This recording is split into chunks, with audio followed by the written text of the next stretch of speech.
Welcome to Who Made This Mess? Raising Children and Reparenting Ourselves. Here we discuss the joys and challenges of parenting while trying to develop our own self-awareness and self-compassion.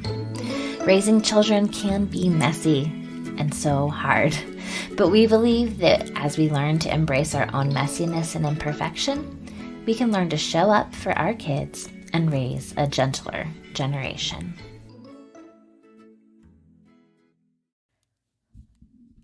Hi, welcome back. I'm Angie. I'm Shauna. And we're so glad to have you with us today. We are in the month of May, and that includes Mother's Day, a very special day where we honor our mothers. And that actually has us thinking about our own journey to motherhood and reflecting on that.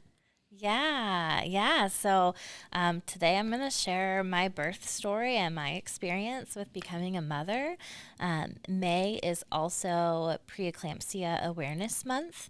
And so I'm going to talk about my experience and journey with preeclampsia, specifically postpartum preeclampsia. So I share this because I think it's important for everyone to gain awareness, but I also know that this might not be the right episode for everyone. And so if this is a hard topic for you, if hearing about difficult births and birth trauma or illness during pregnancy is triggering for you in any way, we understand. Turn it off. That's okay. You won't hurt our feelings. We still love you. I know when I was going through my birth trauma, it was still really hard for me to hear about these experiences. And so I do have a happy ending story. So if that's helpful to know, but just to give that content warning here that I'm going to be discussing health issues during pregnancy. So for me, we decided to get pregnant we wanted to get pregnant like in the spring of 2020. And so if you remember, some big things happened in the spring of 2020. Yes. Mainly a pandemic, right? And so we had postponed getting pregnant for a little bit, and then we decided, it was like May or a couple months into it, we're thinking this pandemic thing seems like maybe it's going to be going away soon. Right? Wrong. But we decided to try to start our family. And thankfully, we did not have many issues with getting pregnant, and were able to get pregnant pretty quickly. And then the pandemic did not get better. Right. And so there I am pregnant during a pandemic. And I also have chronic migraine. And so that's something that people experience improvements often during pregnancy when they have chronic migraine. Okay. My doctors were hopeful that I would be one of those people. Turns out I'm not one of those people, at least not with my pregnancy that I've had so far. And first trimester was rough. It was awful. So a really stressful time in my family. A lot of things going on as far as my husband was going through some stressful stuff at work. My grandfather had a stroke. It's a pandemic. I'm really scared to even be around people. My parents couldn't be there very much for me. Support. And I was sick. I was very, very sick with vomiting multiple times a day, getting dehydrated, having to go to the ER to get fluids and migraine treatment, trying to figure out what's safe to take during pregnancy, right? It was really also hard. Probably still being having some fear about going to medical care, medical spaces, absolutely, because of the pandemic. There was that added layer of caution. So you're trying to do everything you can at home so that you don't have to go to an ER where it's crowded and overwhelmed with COVID. And so it was rough. A lot of calls with my doctor's office, and a few times where I just had to go in to get IVs because I couldn't keep anything down, and overwhelming and scary, right? Just to not really know what was happening, and also to not be able to function. I couldn't, some days I couldn't walk from my bedroom to the bathroom without getting sick. And so I couldn't do anything. And that was really hard on me. I couldn't do household tasks. I couldn't do my work. Thankfully, I was working from home, right? I have a job where I could work from home during the pandemic, but I was having to cancel a lot of sessions. I was having to just like barely make it through sessions with like all my little preggy pops or ginger, like different essential oils, anything I could. And that was hard because I felt like maybe I couldn't show up the way I wanted to for my clients, right? So I had a really hard time in the beginning of my pregnancy with just navigating that. I was sick for about 17-ish weeks. Is finally after that is when I like felt some of that early pregnancy nausea start to lift for me. And at that point, entering into second trimester, starting to feel some improvements with that, having a little bit of an appetite again. I lost some weight during that pregnancy, the first, 17 weeks because of being so sick and barely able to eat. And then I was able to get my appetite back, right? And had a couple of good weeks in there where I was feeling pretty good. And around, I would say it was about 24 weeks, I think. I had done a really nice outing for my friend's birthday, and it was like the first time that I had done a social outing during COVID. And it was an outdoor activity. We just kind of like sat around a campfire for her birthday, and that was great, right? Was starting to plan my showers, had those kind of scheduled. I think we did it early because it was I was due in January, and so. No, sorry, I was due in February. We'll get to that point later. I was due in February. And so, but my shower was scheduled for November because we just like with the pandemic, we didn't really know what that was going to look like. So we were trying to get it in before the weather got really bad. And so in the week leading up to my showers, I get an email from my friend who had the party that she was not feeling well. And so then it starts to get a little nervous. Yeah. Yes, I can imagine. Yes. A little nervous about what was, did she have COVID, and do I have COVID now, right? This first time I was out experiencing socialization and months. And so I was like, I need to get a COVID test, right? Like, I just need to go get a COVID test somewhere. And this was the time before at-home tests. No at-home tests, no vaccines, right? Yeah. We are trying to get an appointment somewhere, and it's really hard to find places that you can get a test, and especially you can get one that you get rapid results, because everything was like hours, like 2-3 days, right, before you would get your results. Yeah. And so I finally found a place that I could go. It was like an urgent care kind of place, and you couldn't make an appointment. You had to go and then call in the morning. And so I called to get on the list, and then I waited for hours to get into the urgent care to get my test. And while I was there, I was negative for COVID, which was great. But my heart rate was up, and so they were like, "You're pregnant, your heart rate is up. We really think you need to go to the ER." I was like, what? Like, I don't want to go to the ER, right? And so they took me to the ER. Well, they didn't take me to the ER. I was able to drive myself to the ER. I didn't have to get an ambulance or anything like that. I wasn't in like distress in any way other than being really anxious and being pregnant and not feeling that great. And so at that point, I went to the ER. They did a bunch of tests and monitored the baby. Baby looked great. But they wanted to see what was going on with my heart rate and my blood pressure. And so they did some different testing. Everything came back pretty normal.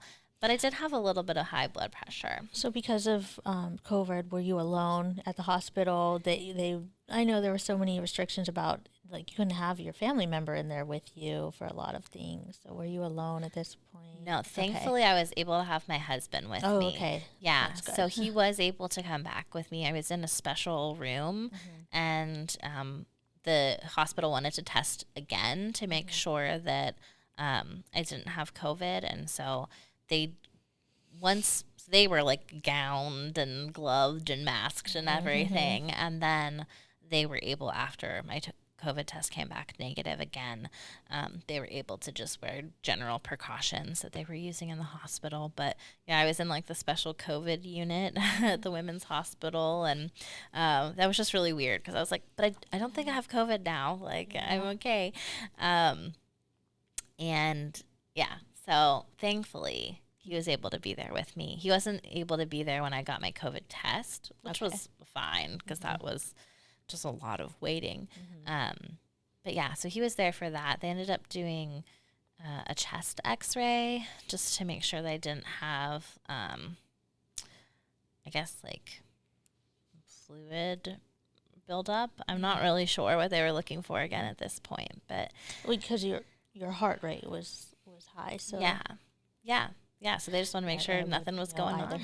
Yeah, during pregnancy, there's just so many things that are happening in your body, and things that can go wrong and can go wrong kind of quickly, right? So they were able to kind of check everything out, said I was okay, discharged me just to follow up with my doctor. So stay hydrated, right? Do all that kind of stuff. But the one thing that kind of came across the radar at that point was preeclampsia. And they're like, we don't see any indication that you have preeclampsia, at that point in my pregnancy. And so I was like, okay, I don't have preeclampsia. This is great. We just have to kind of figure out what's going on. I have to take it easy.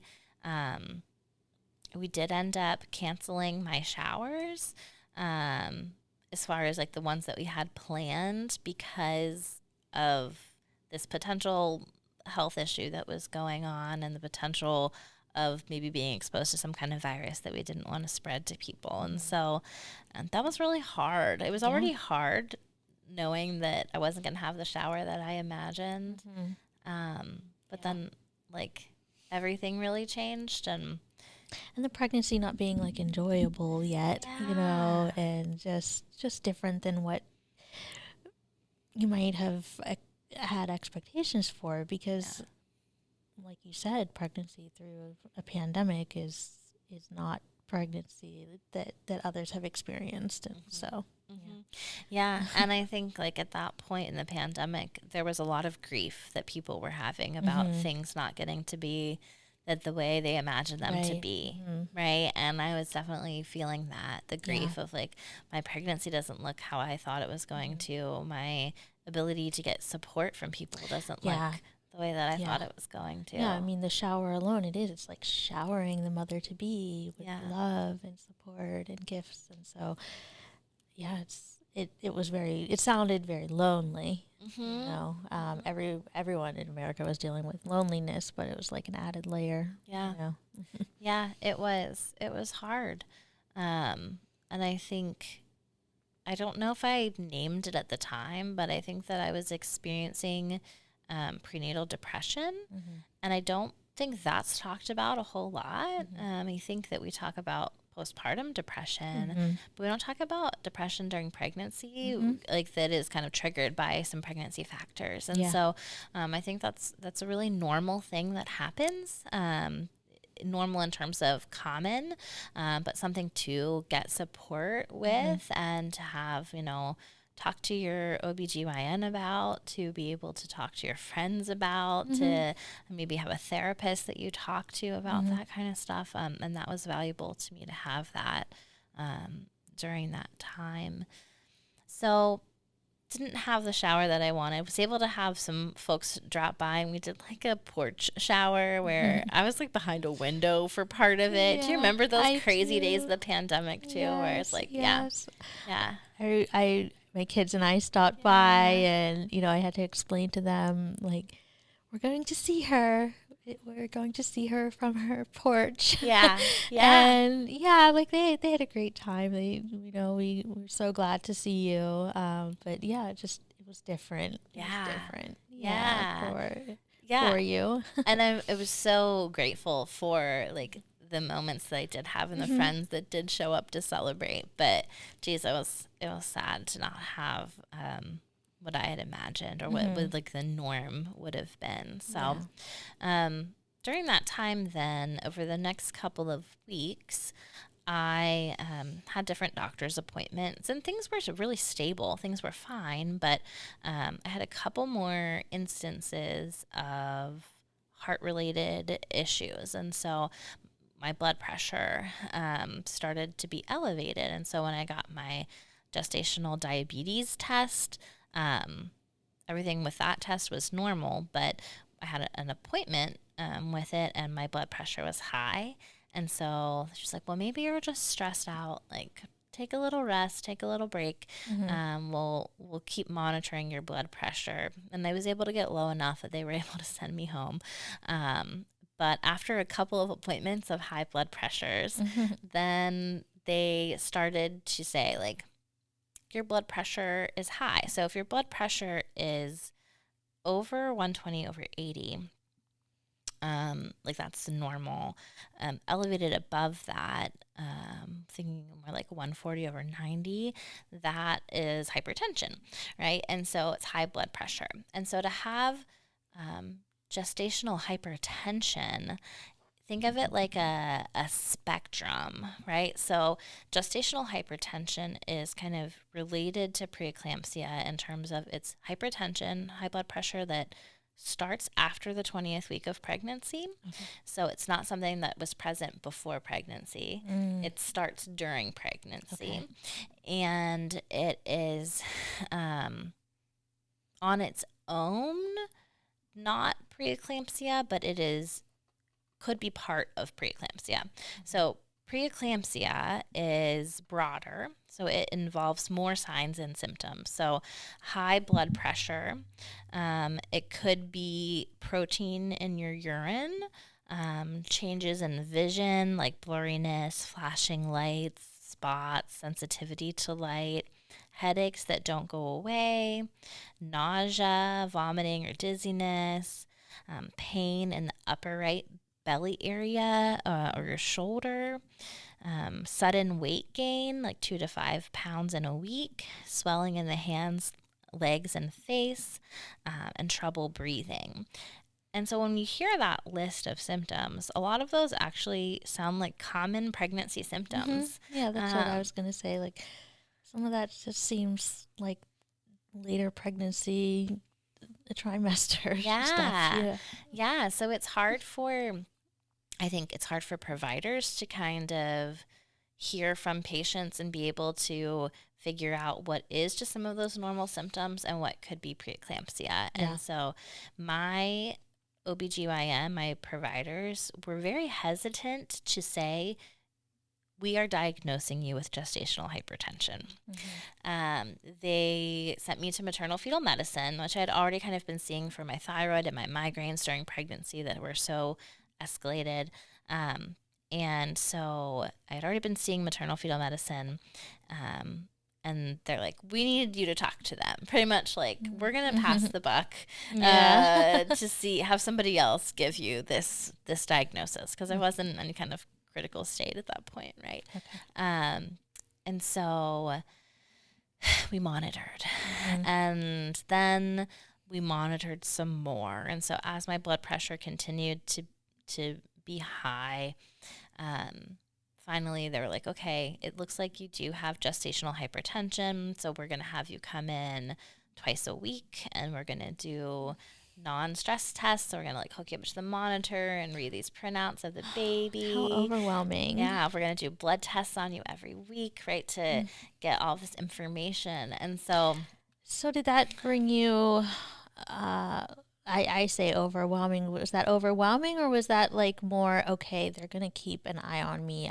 I'm in good hands, kind of like I'm not going to question how I'm doing because they're going to monitor me, basically every other few days. I wouldn't say I felt like I'm in good hands and like Yeah. they're gonna know what's going on. It was reassuring to know that I was gonna have monitoring to know if something would go wrong. Like, so it was reassuring, but it was also incredibly stressful, and scary. Yeah. It was scary. Right. Like add it to your schedule. What would they find if, will they Yeah. ever find more of something? And then the Yeah. pandemic's still going on, so you're still Yeah. going into medical spaces. Yeah. Yeah. And it Yeah. was hard and it was like a lot of appointments. And so, like, my schedule was a little more flexible, but my husband was trying to figure out how he could be flexible enough to be there to support me. And he couldn't always do that. And then, so that was hard for him, to not be able to be there for me in the way that he wanted to. And my anxiety was intense, right? Like, and not knowing why it was happening and not knowing what I could do about it. And so, honestly, the doctors don't really know a lot about why preeclampsia happens or why gestational hypertension disorders happen. They think it's something to do with the placenta and your body's reaction to having foreign DNA.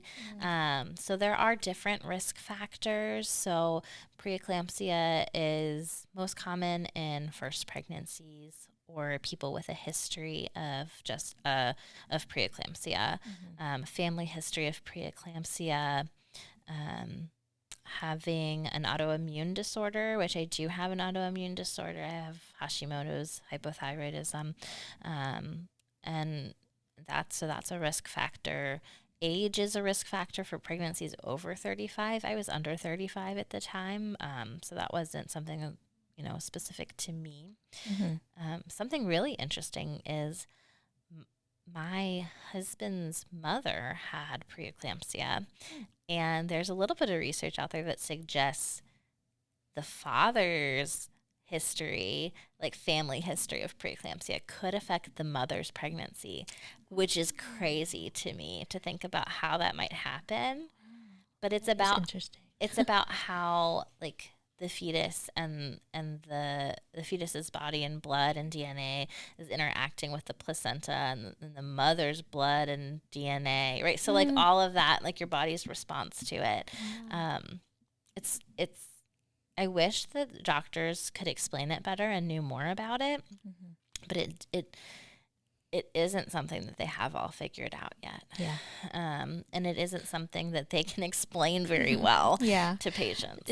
Is more research being done? And I asked that. I'll just give like a small background of why I asked that. So with my the effects that I have left from having polio, the doctors now they aren't even taught about polio because it's so irrelevant. And so it was only some of the very old doctors that even had some knowledge about it. And so there's not even really there's not more study or research done now anyway. So it's kind of like the last ones that'll have it, will just fend for. Wow. And I don't have it. I have the effects from it. Right. So I just wonder, with the preeclampsia, is there a goal of finding out more out there? Absolutely. Yes, there is. And they don't know. There are a lot of really great foundations and researchers that are doing that research and doing the work to try to figure it out, because preeclampsia is actually one of the leading causes of maternal mortality or death of pregnant people. And it's also affects children, the fetuses, and it can lead to death of the baby as well. And so it's serious and it's life-threatening, and it affects minorities more than white people. And so there's a lot that we need to know about that too, as we're addressing discrimination in the medical system.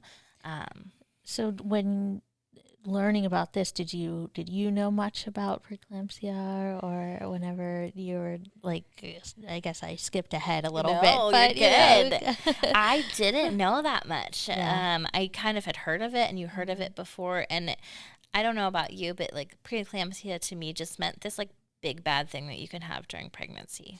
Yeah, I had heard the term, but yeah, it didn't become relevant for me to learn more. Yeah, So, yeah, yeah. yeah. Like, and sometimes you might hear about it in uh,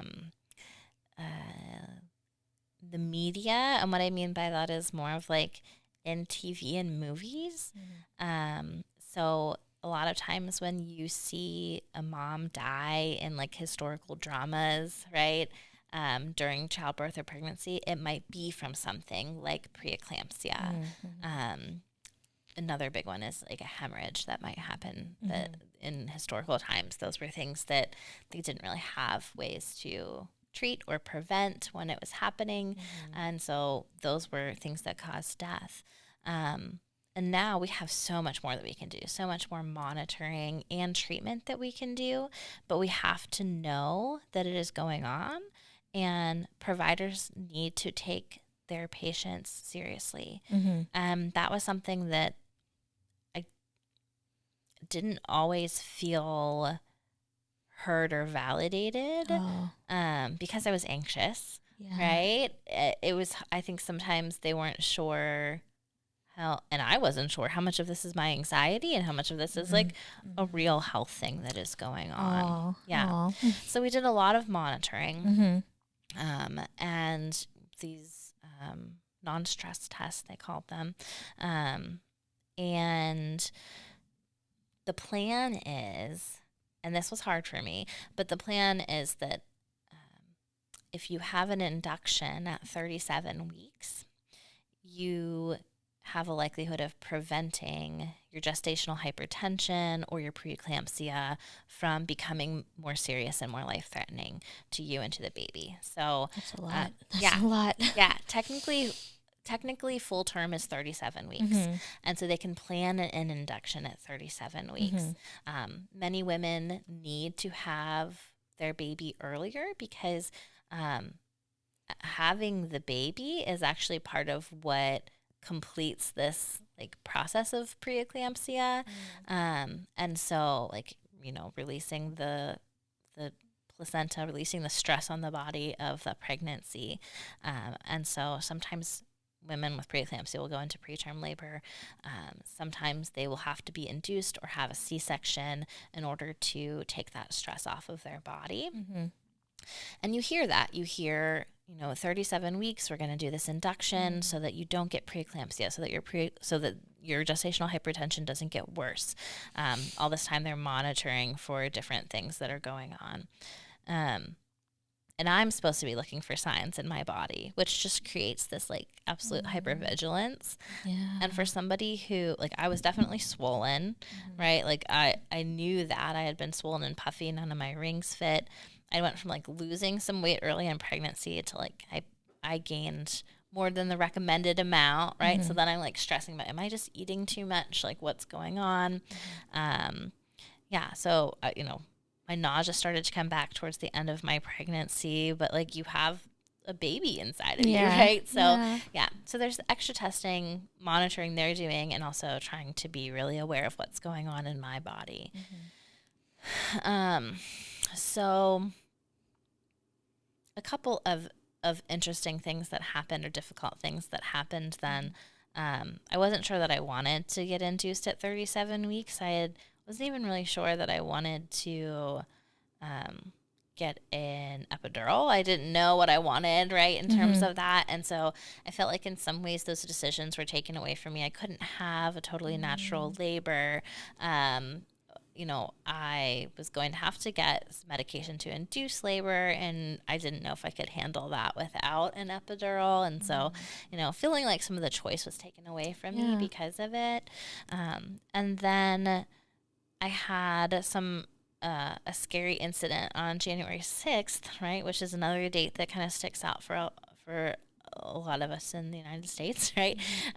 Because I had an NST, and they noticed something on the NST that they wanted me to go down and have an ultrasound right away at the hospital. And so that was really scary. And as I'm like waiting in the ultrasound room, we find out that the capital is invaded, and so you're just terrified. That doesn't help. No, I was terrified, and so really, really scary. I didn't realize the date of that. Yeah, Wow. yeah, and so feeling like, oh my gosh, what am I like? Everything seems kind of doom-like the here. world crashing again. Yeah, Here. yeah, it was a lot, and so Yes. thankfully the ultrasound was great, and the baby was healthy, and so we just continue this cycle of twice a week monitoring until I get to 37 weeks, and then we're doing the induction, and so keep monitoring it over time, and I make it to my 37-week induction, and pretty normal induction in terms of how that goes, with getting the medications to kind of start the labor process, and then I had my epidural. And something that happens sometimes with an epidural is it will cause your heart rate your blood pressure to drop and your heart rate to go up. And so that happened to me, but I didn't know it was happening. And so I had a really scary moment during labor with that epidural, where I had a really high heart rate, and the nurses ended up calling what's a condition C, which means that all of the critical care team rushes into your room. I have seen that happen. Yeah. And so it's really scary. It is. Yeah. And in that moment, I didn't really understand what was happening in terms of like, am I going to be okay or not? And so I was very, very scared. Yeah. And they were able to get me stabilized.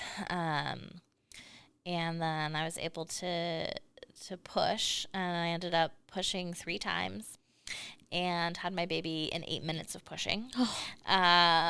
So just because That's amazing. yeah, it was because all that time that they were trying to regulate my heart rate and put the internal monitor in for her and all of these things that they needed to do to stabilize me before they would let me push, because I felt like I needed to push, and they were like, we're not going to let you push yet. She was working her way down, and I guess that's what happens. Babies kind of work their way down even if you don't push. So that was good to know that I could let her do her thing. And she was healthy and wonderful, and I was still terrified. I was still like really scared. Yeah. And I didn't know if there was something wrong with me, if my life was still feeling like unstable or threatened in that way. And so that was really, really scary. So what were they telling you? What contributed to this, like, still having that feeling? No knowledge of preeclampsia, things that they were telling you in the moment that might have been happening after delivery, or like why was I still scared after it was over? Yeah, I don't mean to make it sound like you shouldn't have been, but like, was there anything contributing to and not helping you calm that thought? Yeah, I don't know if I can't blame the doctors or the hospital for that. Maybe it was that they didn't have an answer, I think, right? Yeah. Like I wanted to know, why did this happen? What was that call for that rushed everybody in? Exactly. Yeah. And I was like, I want answers, right? Like, tell me, why did this happen to me? And it was hard because I feel like no one could really give me an answer again. Yeah. Right? Which made me feel like, well, if I don't know the answer, I don't know if I'm still at risk or not. Right. They didn't give you like an all clear kind of reassurance. So I had to get more testing, EKGs, and all hooked up to everything. And so and just you like, just had her. That's the hard a hard part, I think, for many parents. Yeah. Like, it's difficult to enjoy those moments right after Yeah. because your body has just gone through so much, Yes. you know. Yeah. And for me, I was pretty scared. I was traumatized, and I remember I couldn't sleep. I was really scared that if I fell asleep, I was going to die in my sleep. Oh. And they had me hooked up to monitors to keep monitoring me, but like I felt so out of control in that moment that I don't know, I just really was scared. I was scared that I was going to die. Yeah. And so it took a little bit longer. They had to do some different testing on me for me to feel a little bit better to go home, right? And they gave me discharge instructions, and they told me to monitor my blood pressure because, all this talk about preeclampsia and, the risk factors and, having the baby early so that it doesn't develop. They don't really talk to you about postpartum preeclampsia. And so they given me some numbers to monitor, some things to look for, and I had to take my blood pressure every day, which I was doing at home before as well during my pregnancy. And so I was home. I went home that evening, and we got kind of settled in. We had our first night as new parents, which is a blur and overwhelming, right? And then like the next day we were, doing things. My parents were there for a little bit and they went home. And then that evening, I started to feel the swelling come back, which was weird because it was like after I had her, I like felt, okay, Like feel a lighter. little bit. Yeah. Yeah, you feel it. And then it was like my pants were tight again. I was feeling swollen again. My face was really puffy. My hands were really puffy. So I took my blood pressure and it was starting to go up. And so that was like in the middle of the night. It was like 3 a.m. that I noticed this. And so I called the on-call, right? And I don't know what was happening with my doctor's office's on-call service, but the person who did the on-call never got anybody to contact me for some reason. So then I called again, right? Because I'm starting to get scared, right? Yes. My blood pressure is going up again. I'm starting to get scared. And I called, and finally I got a hold of somebody. Well, first I got a hold of the wrong somebody because it was the gynecological on-call person. Oh, okay. Wrong. Like she's like, I can't help you. I'm sorry. I'm Oh. like, okay, let me try calling again. Yeah. So I called, left a message with the nurse's line because it was like the office was open. It was morning by now, something like this, right? And then I talked to the nurse, and she had a message. The doctor looked at my numbers for my blood work or my blood pressure at this point. I think it was like 145/90 or something. And they're like, oh, we don't tell you to come in until it's 160/100. I was my like, goodness. but wait, my discharge paperwork actually says 130/90. Yeah. So like I'm calling because this is what's going on. Yeah. And this is You happening. told me to call when this happened. Yes. It's happening. And you're just telling me, oh, just wait, just monitor it. And That's so tough. Oh. yeah, it was really hard. So I'm like waiting, and things are getting worse and worse in terms of like the swelling and my discomfort. And so eventually we're like, okay, I called again. I was like, I think my blood pressure is even higher now. I think I need to go in. And so they're like, okay, go into triage.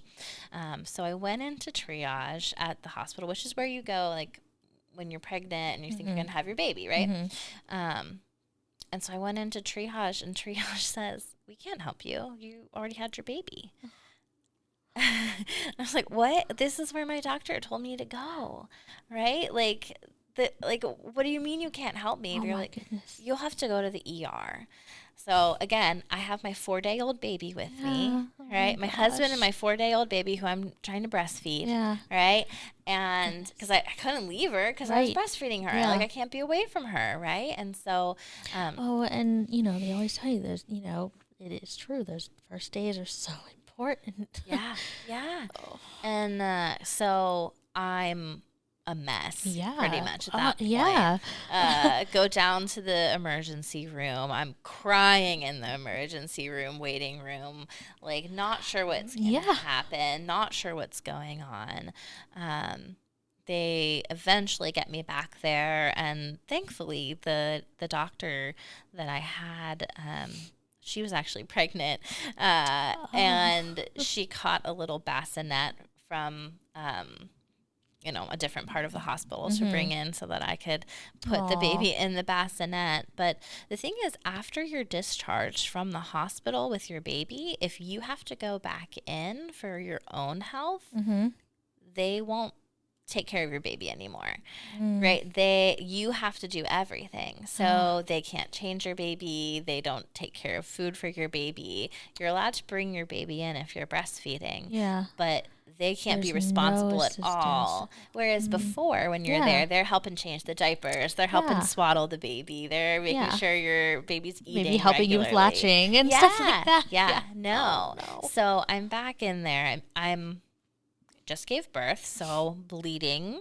right? Like, and very torn up from pushing for only 8 minutes. Big diaper underwear. Yes. Yeah. I think, just really, really difficult. They needed a urine sample.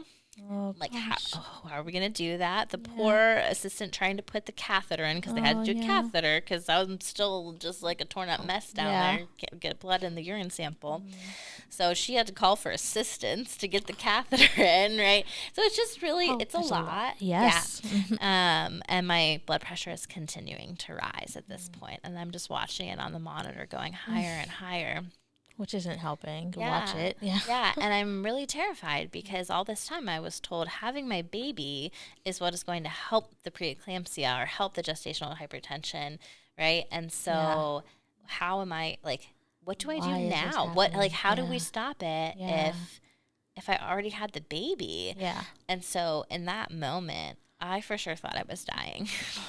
And it was really scary. Like, I remember holding my child and thinking, this could be the last time you see me, right? Like, it was really, really scary because I didn't know what was going on. And I didn't know that postpartum preeclampsia was really even a thing. And being shuffled around to get care. Yes, yeah. It felt a lot like my medical team wasn't on the same page and wasn't, like, really knowing what to do with me. Like, it just felt like they were very surprised by me. And what was happening to me. Even in the ER, it didn't feel like they're like, oh yeah, we have this happen all the time. You're safe. It's going to be okay. It was like, okay, let's figure this out. Oh, you have a baby with you? That's weird. Like, you are a women's hospital. You have to have this happen. Like, I'm not the first person to come in here with this experience, right? Like, I just wish it would have been a little bit warmer, more supportive, more like, as alongside of like some urgency about it. Seemed like you were the only one with like urgency of like, we need to figure this out. I think that's how it felt to me too. And so eventually they were able to explain a little bit of what needed to happen. And so they were able to get me some medication for my blood pressure. But the big thing that you need during preeclampsia, which is what I then was diagnosed with, postpartum preeclampsia, severe preeclampsia. And it is magnesium. You get a magnesium drip that helps protect you from seizures, because that's something that can happen is you might start to get seizures, which is then called eclampsia, or your organs start to shut down, which is called HELP syndrome. And so they definitely want to stop you from getting those things. Okay. And so the magnesium drip helps to protect you from seizures. And so they were able to give me the magnesium drip. But part of that meant that I had to send my daughter home with my parents to take care of her while I got the magnesium drip. I tried to keep her with me as long as I could, but I was so weak from the magnesium drip, like it affects your muscles, and I couldn't hold her up to breastfeed her. Oh. And so I needed to take that time to heal for myself, and I needed to let them take care of her, which was That's really hard. Yeah. yeah. And so, yeah, That is a lot. That's a lot to release control in that way, and just like, you know, it's your few day old. And here I have to give, she has to have a bottle and formula, right? All of that, which I didn't expect or anticipate. And I have to be away from her. And so. Right. Again, those choices being taken away, you know, your desire to nurse, and then not having that as the option. You know? Yeah. And so after that, I was stabilized over time. They had this really great program after I was discharged that was the best part of my medical treatment experience, where every day I had to log my blood pressure, and I had a nurse that would monitor it and that I could ask questions to. And so that was really great. Like that kind of support was really great. Yeah, I was going to say that's the first time you really had adequate support, it sounds like. Yeah. And postpartum, I was able to meet with some different people. I was able to have follow-up appointments with maternal fetal medicine, which are like the specialists in complications of pregnancy, right? And so it was really great to then form that relationship and to know I will do my whole entire care with prenatal medicine. I'll do, any future pregnancy would be totally with them. And they're able to look at my risk factors. They do pre-pregnancy consultations, so you can like look at everything to make sure that you're okay to go on to that. And so, I did end up experiencing PTSD. And a lot of postpartum anxiety and panic attacks, right? Yeah. And I had to get a lot of care after that. And I think a lot of times we talk about birth as like this most beautiful day, and it's this wonderful thing that happens. And to me, it was like the scariest thing I'd ever experienced in my life. And I think that's like a more common experience than we all talk about. Exactly. Yeah. Yeah. I agree.